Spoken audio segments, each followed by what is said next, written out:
Right, joined by Reece, 3-0 loss at Charlton away. What did you make of it, mate? It wasn't pretty, was it? Like I said to you on the vlog at half time, up until their first goal, I thought we was the better team. Yeah. But then we conceded a really poor goal from a set piece. From then, they were in control, to be honest with you. Was it a 3-0 game?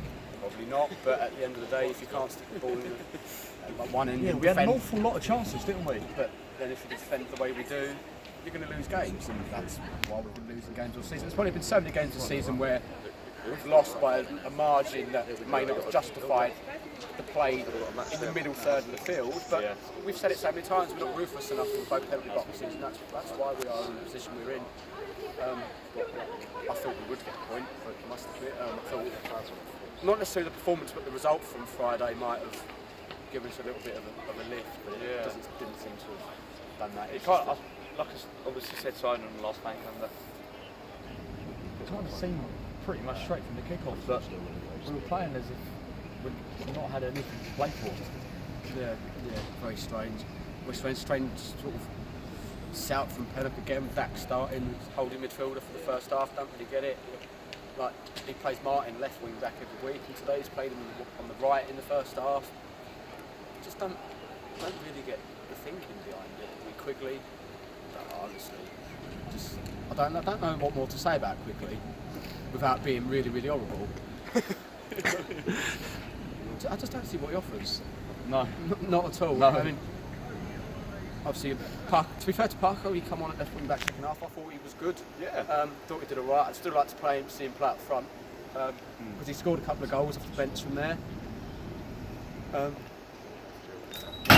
Like I said to you pre-match, I think we're going to lose the last two games. So I think it's going to it's going to be close.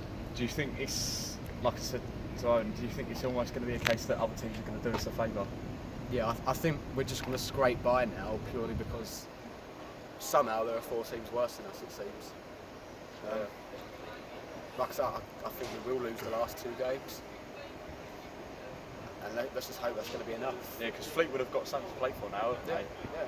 So, And then I think they play Port Vale last, who if they're guaranteed a playoff spot, then they might rest a couple of players. So we have to remember Port Vale got the extra game. So I think it will be us or Port Vale that get that last relegation place. Let's just hope it ain't going to be us, because that today don't suggest that it's been a major uplift on Friday. And we said it at the time on Friday that it was just a case of McDonald to get upon himself. Had 2 moments of quality to win us the game, and can't Quite rely on today, that wasn't happening every week. So I mean, you mentioned Martin playing from that right wing back position. He come under quite a bit of stick from the Gills fans today. So what did you make of him? early on in the game, I thought he was doing all right. I thought him, particularly Cornick, I thought was good in the first half. So maybe he was a little bit unlucky to have been the one to come off instead of Martin. But yeah, as the second half went on, everything just seemed to unravel for Martin. Like simple crosses that were going into the stand. Yeah.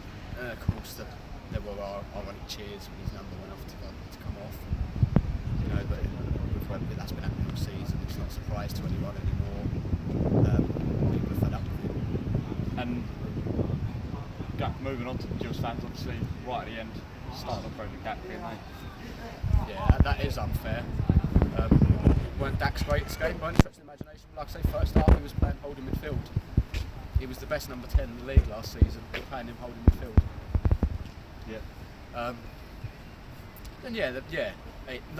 that reaction towards him, they call him fat, don't they? Yeah. It's bang out of order, but the problem is when you get these away games is that, we don't take 2,500 people everywhere every week. There's going to be people here, probably their only away game all season. I wouldn't be surprised if it's them kind of people that chirp up.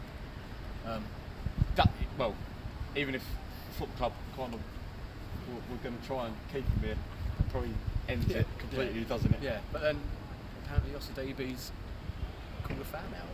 Yeah. Offered him out outside, which is wrong. But it's not the first bit of antics from Osadebe this season, is it? Let's be honest. Reece, is it kind of... I mean, if you read between the lines, does it kind of say what problems do lie within the football club at the moment? Well, yeah, we all suspect it. There's problems at every single level, and there must be something in it, because it's just something new going on every single week. Yeah. Just doesn't seem to be an end to it, and let's just hope that we can get these last 2 games out of the way and somehow keep ourselves above that line, and then just try and readdress all the issues in the summer. But it's going to take a lot of work, because I think there is an awful lot wrong with this football club at the moment. Unless they're addressed properly in the summer, we're going to end up with another whole season like this next year. Cheers, Reece. That's right.